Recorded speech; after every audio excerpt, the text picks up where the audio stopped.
A total of $1,520 a year is received in interest. So that means you're earning money. That's the extra money that you're earning from investing into 3 different accounts. One at 5%, one at 7%, one at 8%. It says the 5% investment is half of the 7%.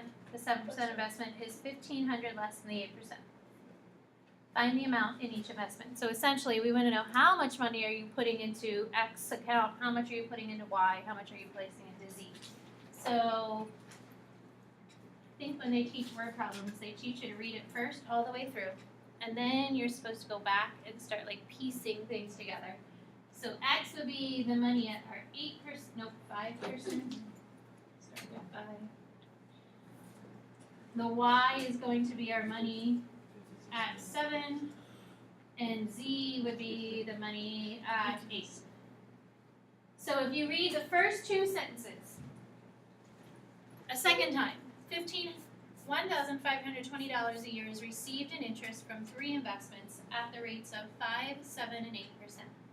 How could you use those 2 sentences and try and create an equation from those 2 sentences? Kate? You could do 0.05x plus 0.07y plus 0.08z equals 1,120. And the reason you're including the decimal value there is because that's the amount or the rate that you're earning while investing X number of dollars. So the way you earn money is to take the amount that you're investing, multiplying it by that rate. And that's what the 1,520 represents. That's the amount that you earned from those decimal or the rates. So now if we go to the third sentence and just the first half of the third, the 5% investment is half of the 7% investment, and stop at the word and. Brandon, the 5% investment represents what variable? X. And the 7% investment represents what variable? Y. And in math, the word is means equals. Is equals in math. So 5% investment is X. I'll write it over here first. Is means equals. 7% investment is Y, and it says we have half of the 7% investment. So I could write that as X equals half of Y. You could also write it as twice X is equal to Y, because that means the same thing. So you're either doubling X to get to Y, or X is half of Y. Either way you look at it, it's the exact same thing. I'm taking it verbatim, word for word, and just taking those words and making them into a math equation. But when you try and use a matrix, if you wanted to use a matrix, you don't have to. You need your variables to be on the left and the constant value to be on the right. So if I have X equals 1/2 Y, that's the same thing as having X minus 0.5 Y equals 0. If you choose not to use a matrix and to use substitution or elimination, you can keep it as it is and use that as a substitution for your X variable. That's up to you. So if you have 2x equals y, then you would have 2x minus y equals 0. They're equivalent, so either equation is the same. The second part of that sentence, continuing on, says the 7% investment, which is y, is means equals $1,500 less than the 8% investment. So again, taking it word for word, 7% y is means equals. How would you write $1,500 less than z? Brandon? Y equals z minus 1,500. Yeah, z minus 1,500. So if you're 1,500 less than z, less than means subtract 1,500 from that amount. So writing that then, setting it up as a matrix, I don't have an x, but we have a y. Taking z to be next to y, I'd have to subtract it, and it's equal to negative 1,500. So this would be my system of equations with the variables on the left, the constant term on the right, so that we can then set this up using matrices. So if I'm using a matrix, you're taking all of the coefficients from equation 1 and placing them on the first line of your matrix. Don't separate your x, y, and z variables. So equation 1, line 1, equation 2, line 2, equation 3, line 3. So 0.05, 0.07, 0.08. And then 1.5 and 0. If there's not a variable, you still have to place something in there. Then my third one, there's not an x, but we have a y and a -1 for z. So we are solving for x, y, and z. To solve for that, we need to use the inverse matrix and then multiply that by the constants. So 1520, 0, -1500. And Kate, question or answer? If we did the second equation as the 2x minus y, it would just be 2 -1, 0. Correct, yes. So if your second equation was x minus 0.5y, but you flipped it, you would have a 2x and a -1, and then a still a 0. Isn't the 0.5 supposed to be negative? Yes, thanks. Right here. Thank you.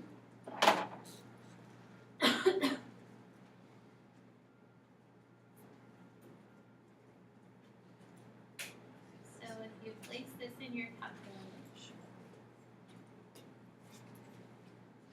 Nick, what'd you get?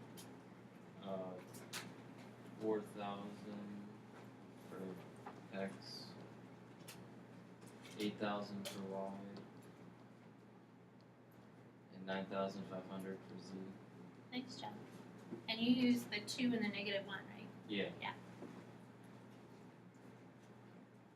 So 4,000 at the 5%, 8,000 at the 7%, and 9,500 at the 8%. So that would be like the amount of money that you would invest to earn the $1,520 at the end of the year. Questions?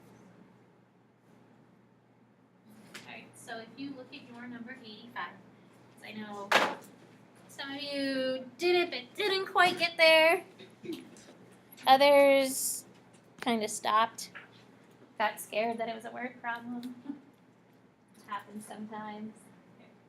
So this is similar, not exactly the same, because the first sentence tells you exactly how much was borrowed, where in our problem we didn't know. So a small corporation borrows $775,000 to expand its software line. So if you're borrowing money, then you have to pay interest. If you're putting money into an account somewhere, then you get paid interest. So it's the opposite. So you borrow money, the bank is making money off of you. If you give money to the bank, then you're making money off of them. Some of the money was borrowed at 8, some at 9, some at 10%. How much was borrowed at each rate, given that the annual interest was $67,500? So that's the interest that you're paying on top of the loan every single year. The amount borrowed at the 8% was 4 times the amount borrowed at the 10%. So go back, read the first question over again. How could I come up with an equation based off of the first question? The first sentence. So just the first sentence, how could we come up with an equation there, Brandon? X plus y plus z equals 775,000. And why don't you use the decimal rates in that equation, Brandon? Or the Because percentage values? because the decimal rates are for figuring out the interest. It's just the $775,000 split up between the three. Yeah. So this has nothing to do with the interest rate. It's just that's the amount of money between 3 different accounts that you would be investing. Just like the last question, we found that amount of money between the 3 different accounts. So it's just X, Y, and Z. Some in the X, some in the Y, some in the Z. So then if you go to sentence number 2, some of the money was borrowed at 8, 9, and 10%. And the interest that we have to pay at the end of the year was $67,500. So over the 12-month span, that's how much interest we paid. Libby, how would you try and use that information to come up with an equation? Would that be when you use the decimal? Yeah, that's when we now use those rates, because the rates is how we have to pay interest. So what would that look like then, Libby? That would be 0.08x plus 0.09x plus 0.1c equals 500. And don't forget that 500. Totally changes the problem. And then the last part of this sentence here, of the last sentence, says the amount borrowed at 8 was, past tense for is, 4 times the amount borrowed at 10. So 8 is the x, 10 is the z, Kate, how would that look then? That would be x equals 4z. Yeah. So 8% x was, equals, whichever word you're using, and then 4 times z. So if we're writing that then in our matrix form, we would have our x, we would have a minus 4z, and because I moved the 4z over to be with the x, it's now equal to 0. Questions?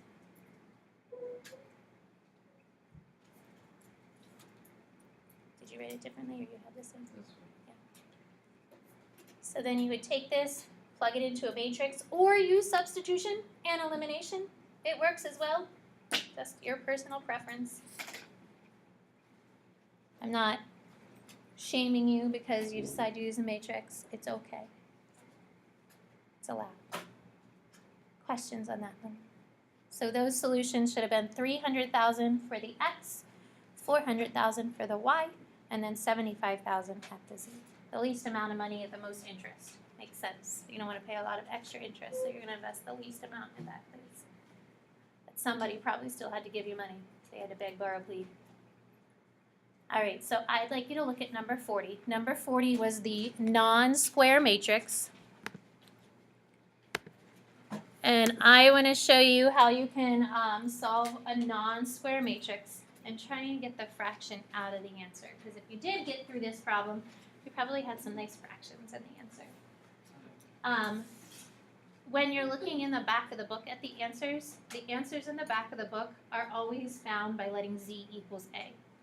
If you eliminated the z variable, then your answer is not necessarily going to match with the back of the book, because it always goes off of z equaling a. But if you say, well, look at number 40, z can be eliminated pretty quickly without doing any extra work, that's fine. But your answer, your triple, the pattern might be different. You can always check it by plugging a number in for A for your ordered triple, plugging a number in for A for the book's ordered triple, and as long as you get the same 3 numbers, then it's the same answer. So there could be a couple of different ways as to like order the x, y, and z values. So did anybody try to eliminate the z's, or did we try and eliminate something else? Yes. Okay, so if we try and eliminate the z, we would add these 2 equations together. And when you do that, what do you end up with, Brandon? 35x plus 9y equals 0. Because z is gone, and you give it equal to 0. If you chose to multiply the first equation by 23 and the second one by negative 23, that's okay as well. Your 2 equations are going to have y and z in it. You're going to end up kind of getting to the same place. It's just you're starting without a z, or here we're starting without a z. You chose to get rid of the x, which is what I did when I worked through my problems. But it's easy to just kind of eliminate z because they're both positive and negative. So before I'm going to make a statement about my x or y, I'm going to take this equation and just get it in y equals 4, because usually if we have an x and a y, we try and get y by itself. That's just traditionally what you do to kind of graph a line. So if I try and get y by itself here, I would take 335 to the other side and divide by 9. And you end up with negative 35 ninths times x. So instead of us saying let z equal a, I now have to define it for x instead. So we're going to say let x equal something with a instead of just a, because I'm going to get the fraction out of the problem instead of keeping it in the problem. It doesn't always just have to be a. So I could have anything with a, and it could still work to like solve or give me an ordered triple. So how could I get the fraction out of this answer? Chelsea? Let it equal 9a. Yeah, let it equal 9a. Then you don't have to work with a messy fraction. So if I change my x to be 9a, now my y, the 9's cancel, is negative 35a. You have to get rid You don't have to at all, no. But you're going to run into cases that aren't always nice with fractions, and this is a nice way to get the fraction out of the problem. So I now have x, and we have y. To find z, I would plug in the x, so we have 12 times 9a, 5 times negative 35a, plus z equals 0. Try and squeeze that in over there. So this is 108, 5, 35, 70, 140, 195, 75. I was too many. There we go. That's a negative.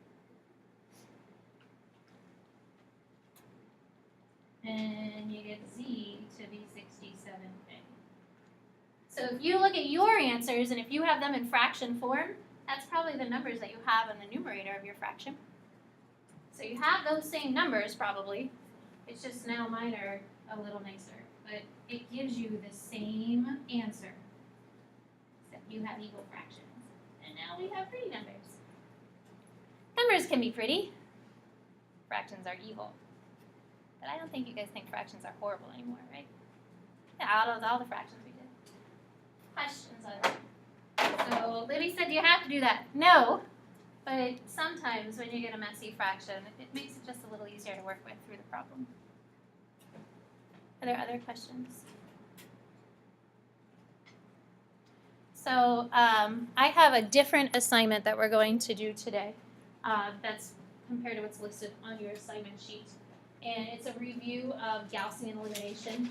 So there are some problems that are just straight Gaussian elimination that you're going to get a nice answer. And then I tried to pick a couple of them where you're going to get that infinite solutions just to get you kind of practicing with that ordered triple. Number 86 is the word problem, similar to the two that we went over. You can use a matrix for that, only for 86, because then it would be like stupid for you to use all the other ones, because then you're not really practicing the whole Gaussian elimination.